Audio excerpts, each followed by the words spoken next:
Ah, le téléphone. Allô?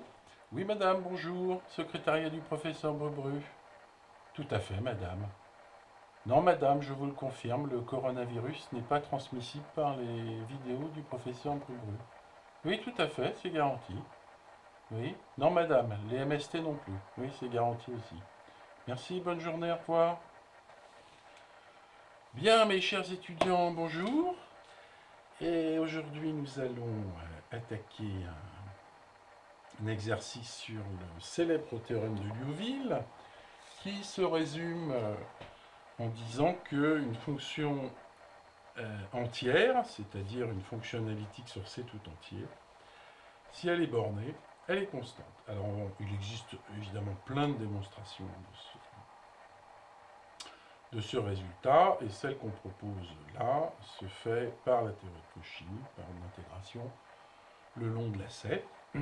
Alors, l'énoncé est assez précis, il fixe tout de suite les choses, on se donne A différente B des complexes. Oui. On considère une fonction entière, une fonction de C dans C analytique, et on la suppose F bornée, c'est-à-dire qu'on suppose que, quel que soit Z appartient à C, eh bien le module de F de Z est majoré par une constante universelle M. Bien, et on souhaite montrer que F est constante. Alors on s'est donc donné A différente B, et on vous suggère de prendre un réel qui est strictement plus grand que le max des modules de A, module de B, oui, et de considérer le l'essai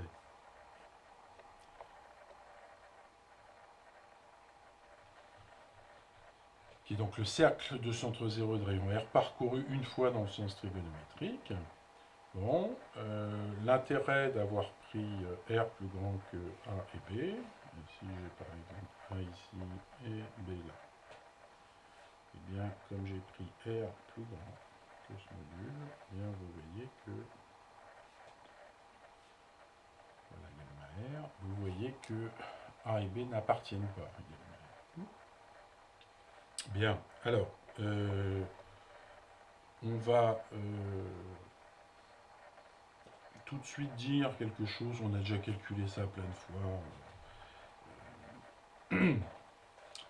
Donc on va peut-être pas revenir une fois de plus dans cet exercice, mais l'indice de gamma R par rapport à A, c'est l'indice de gamma R par rapport à B, qui est l'indice de gamma R par rapport à 0. Bon, c'est lié à l'exercice qui montre que, étant donné un lacet, la fonction indice, celle qui associe à un point associe l'indice par rapport à ce lacet, est constante sur n'importe quel domaine. Donc le domaine qu'on considère, c'est évidemment le disque ouvert délimité par gamma R. Et ça, ça c'est un calcul très simple à faire. Ça vaut. Donc les indices sont égaux. Par ailleurs, le point important, c'est que si je me donne deux réels, tous les deux strictement plus grands que le max de A et de B en module, eh bien gamma R et gamma R' sont homotopes. Donc ça aussi, c'est assez simple à montrer. On peut donner, vous voyez, si je prends un gamma R ici, et mon gamma R', eh bien je peux donner une homotopie très très simple, qui est tout simplement une homothétie. Une homothétie de rapport, par exemple, vous prenez l'application phi qui va aller de... Allez, on va prendre 0,1 croix 0,1 dans C privé de 1 et de B, oui, et qui a UT va associer par exemple UR plus 1 moins UR prime exponentielle de zip. Vous voyez que quand U vaut 0, eh bien, je suis donc phi de U de 0t, c'est gamma R prime, et phi de 1t, c'est gamma R. C'est évident, vous voyez, c'est simplement une contraction. Je contracte mon chemin de gamma R prime, mon lacet de gamma R prime sur gamma R. Donc elle est continue, elle vérifie ça, donc le point on ne va pas s'étendre, hein. Il faut vérifier que je suis bien à valeur dans C privé de AB. On résume par l'absurde, mais la norme des points ici sont toutes plus grandes que R. Donc vous ne pouvez pas être égal ni à A ni à B. Et donc ça définit une homotopie de Lasserre. Et donc si j'applique le théorème de Cauchy, eh bien la conclusion c'est que l'intégrale sur gamma de R de f de z sur z moins a, z moins b est égale à l'intégrale sur gamma R prime de f de z sur z moins a, z moins b dz. Alors pourquoi? Bien parce que l'application qui a z de f de z sur z moins a, z moins b, elle est analytique sur le domaine C privé de AB. Un rapport de deux fonctions analytiques dont j'ai supprimé A et B précisément à cause du dénominateur. Bien, une fois que j'ai ça, je vais essayer de montrer qu'en fait, cette valeur, c'est toujours 0, sous l'hypothèse que f est borné. Alors, je vais expliciter ce que c'est que... Je vais calculer cette intégrale.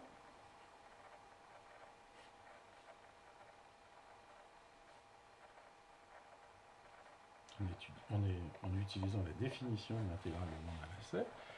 Eh bien, ça, c'est l'intégrale de 0 à 1 de f de r exponentielle 2 ip fois la dérivée du lacet. La dérivée du lacet, c'est 2 ip fois r fois exponentielle 2 ip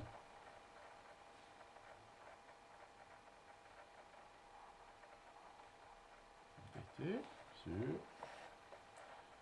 r exponentielle 2 ip moins 1 facteur de r exponentielle 2 ip moins b.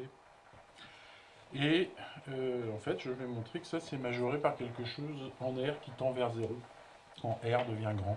C'est une chose qu'on utilise très souvent, un passage à la limite en analyse complexe.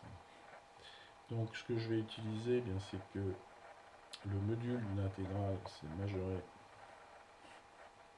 par l'intégrale du module. Et donc ça, c'est majoré par... Alors, regardons ce qui est au numérateur. Si je prends le module ici, je vous rappelle que l'hypothèse forte, c'est que le module de f est majoré par m. Donc le module de ça, je peux le majorer par m. L'exponentielle du module 1, et donc ça, je peux le majorer par 2 pi r fois m. Intégrale de 0 à 1 de dt sur r exponentielle 2 pt moins 1 r exponentielle 2 pt moins b. Alors, on pourrait multiplier par la quantité conjuguée pour calculer explicitement l'intégrale. Ici, on va utiliser quelque chose de beaucoup plus simple. Pardon, je suis passé en module. On va utiliser l'inégalité triangulaire, la grande inégalité triangulaire, qui nous dit que le module de x moins y est certainement supérieur ou égal au module de x moins le module de y. Et donc, bien le module de r exponentielle 2 pt moins 1, c'est supérieur ou égal à ce module-là, mais ce module-là, c'est r, moins le module de 1. J'ai la même chose pour r exponentielle 2 pt moins b, qui est supérieur à R moins module de B. Vous voyez que ça, c'est strictement positif. Donc si je multiplie, ben, j'ai ce produit des deux modules. Et si je passe à l'inverse, ben, vous voyez que cette fonction, elle est majorée par 1 sur R moins module de A, facteur de R moins module de B. Donc j'intègre une constante. Donc j'en déduis que mon intégrale ici est majorée par 2pi Mn sur R moins module de A, facteur de R moins module de B. Mais ça c'est formidable parce que ici vous avez un polynomial de degré 1 en R et ici vous avez un polynomial de degré 2. Et donc l'analyse vous dit que quand R tend vers plus l'infini, et bien ça tend vers 0. Or, on a montré ici que c'est constant. Donc cette constante, ça ne peut être que 0. Patatras.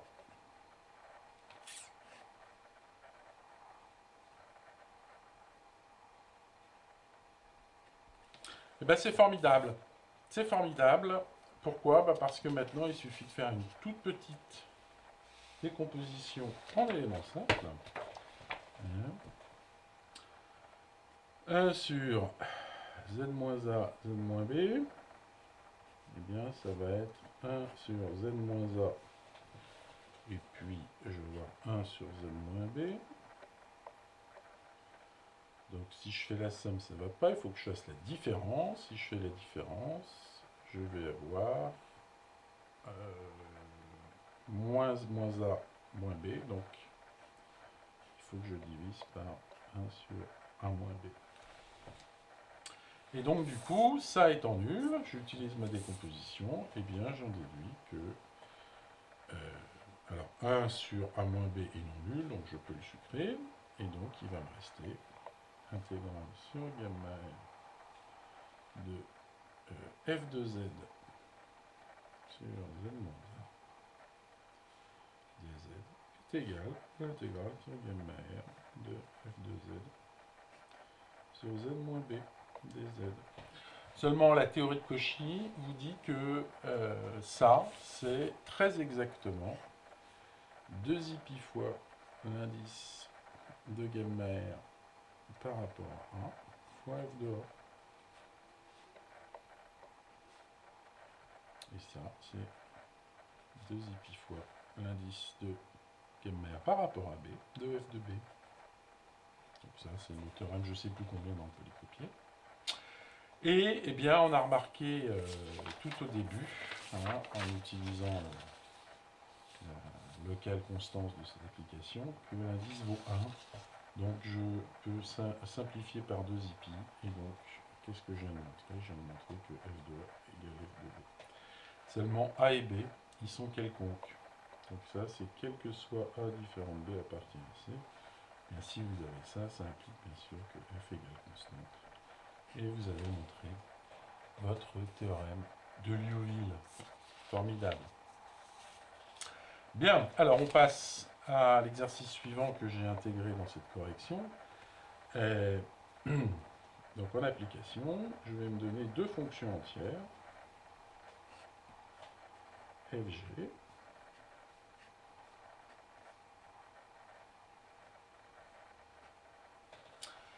Et je vais supposer que quel que soit Z appartient à C, bien le module de f de z est majoré par le module de g de z. Bien. Et je veux utiliser le théorème de Liouville pour montrer que ces applications f et g sont en fait proportionnelles.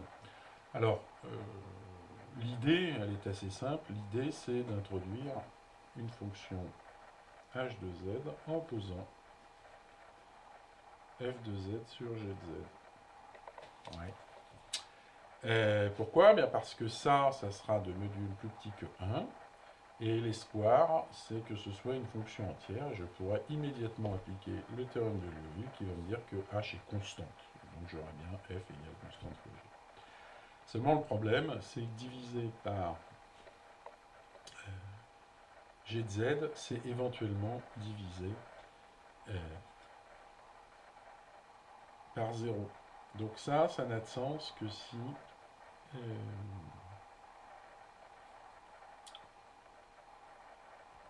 au point Z, G ne s'annule pas. Ok. Alors, on va éliminer tout de suite. Donc l'idée, hein, c'est d'introduire cette fonction. Donc on va éliminer tout de suite le cas où G est identiquement nul. Bah, si G est identiquement nul, le module de F est nul, donc F est nul. Bon. Donc elles sont bien proportionnelles. Donc on va se placer dans le cas où G n'est pas identiquement nul. Eh bien, et je vais me placer, je vais considérer un Z0.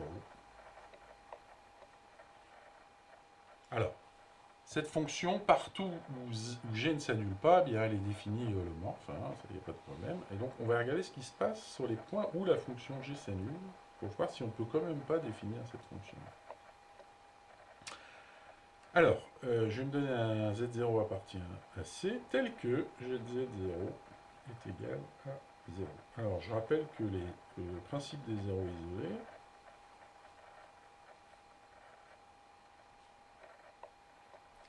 il dit qu'il existe un epsilon supérieur à 0, tel que, quel que soit Z appartient au disque de centre Z0 et un epsilon privé du point Z0, eh bien ma fonction ne s'annule pas.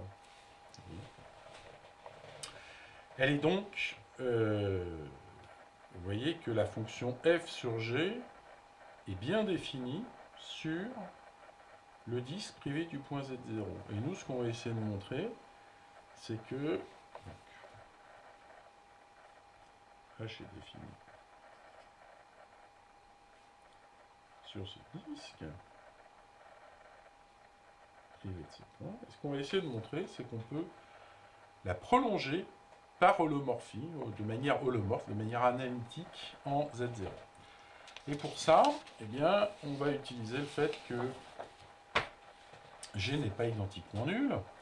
Donc Z0 est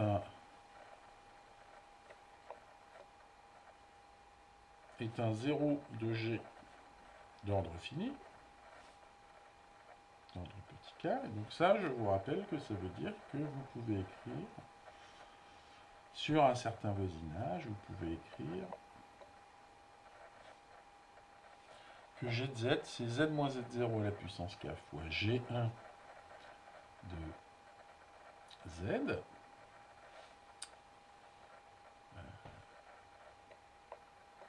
avec G1 analytique et G1 de Z0 différent de 0. Et donc ça, vous pouvez l'écrire sur un voisinage de Z0. Bien.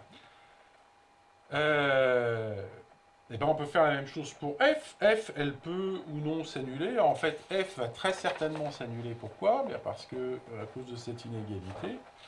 Donc, Z0, c'est un 0 d'ordre K'.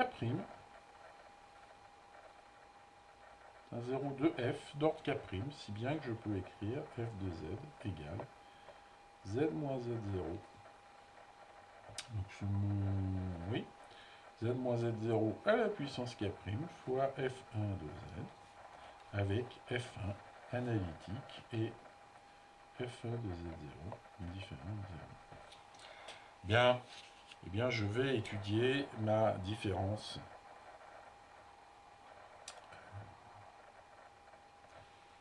Donc, sur un certain voisinage de Z0, et donc, en fait, je peux avoir cette écriture-là.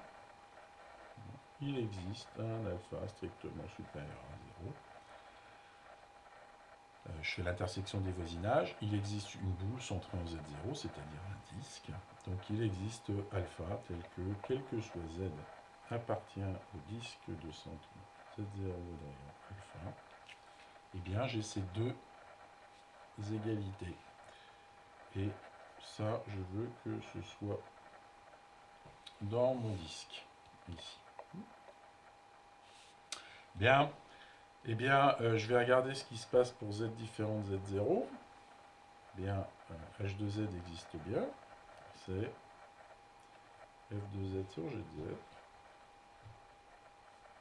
Et ça, qu'est-ce que ça vaut? Eh bien, ça vaut z moins z0 à la puissance k' moins k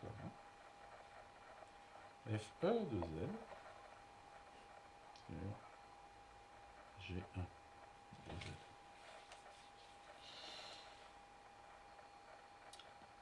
Oui.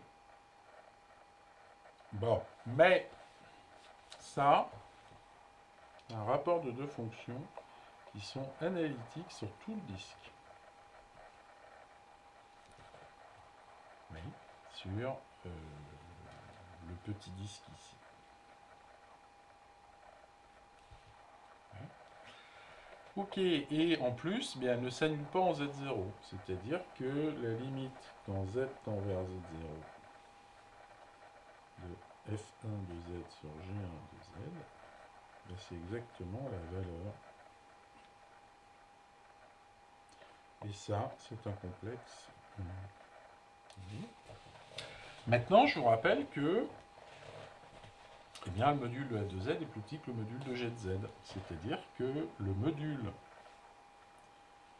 de H de Z, alors attention, j'ai toujours Z différent de Z0, il doit être égal au module de Z moins Z0 à la puissance K' moins K fois ce module-là.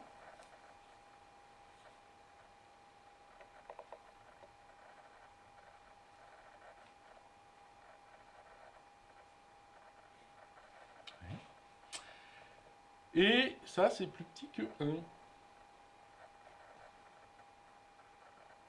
C'est-à-dire que, quel que soit Z différent de Z0, j'ai module de Z moins Z0 à la puissance K' moins K, qui est majoré par G1 de Z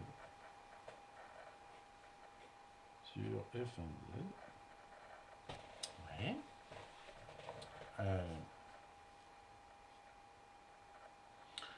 Et le point, eh bien, c'est que maintenant vous faites tendre Z vers Z0. Si Z, alors l'idée c'est de montrer que K' est plus grand que K. Alors si K' est strictement inférieur à K, eh bien, vous prenez par exemple la suite Zn, qui est égale à Z0 et plus 1 sur n. Et vous voyez que ce module-là,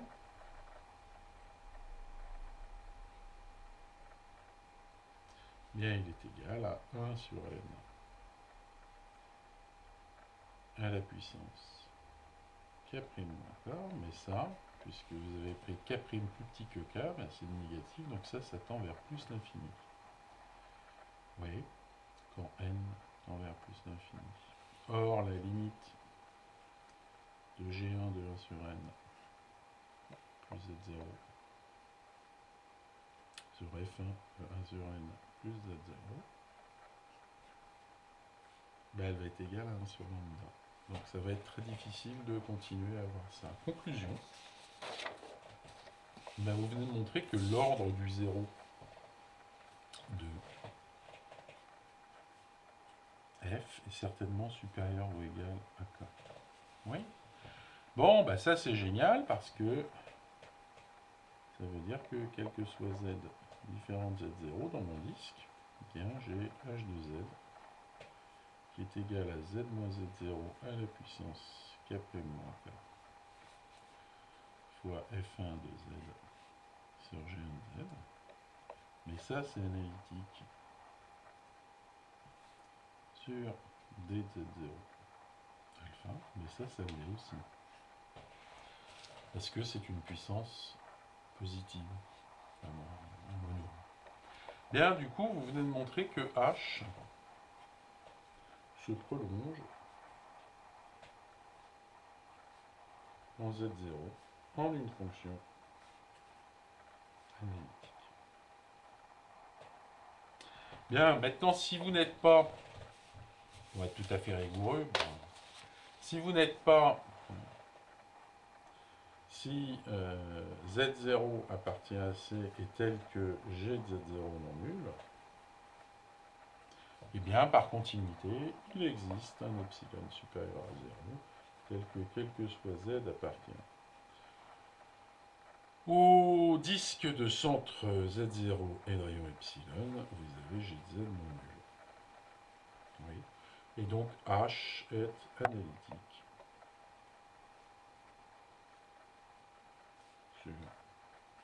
Ce disque-là. Conclusion, en tout point, H est défini et analytique. Plus exactement holomorphe, mais si vous êtes holomorphe en tout point, vous êtes évidemment analytique. Donc H, c'est bien une application de C dans C, analytique. Borné. Donc Liouville implique que H égale constante. Et donc ça implique bien que F égale constante fois G. Voilà ce qui achève